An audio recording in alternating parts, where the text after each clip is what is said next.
But Jill Starley-Grainger explains. Unfortunately, because of a lack of clarity in the regulations, this means it's up to travel agents to decide themselves what is considered a significant change.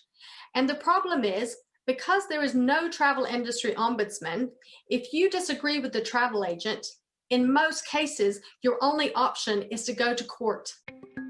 And in this case, Jill agrees with the passengers who believe that £250 compensation is not fair recompense for just how much their dream cruise got sidetracked. If I was a passenger on this trip, I don't think I would feel that I got my money's worth either, nor would I feel that the small amount of compensation offered would be enough to justify for the loss of value and the loss of enjoyment. So I would probably be looking to pursue this through the courts myself.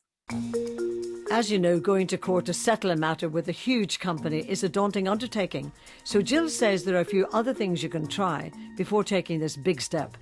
The first thing I would do is go to my credit card or debit card company I've paid with. They are jointly liable with the retailer for ensuring that everything that you've paid for is provided. Now, with credit cards, this is enshrined in law under something called Section 75. And with most debit card companies, they adhere to something very similar called the chargeback scheme. The next thing you could do is ask the retailer or the travel agent in this case if they would consider mediation.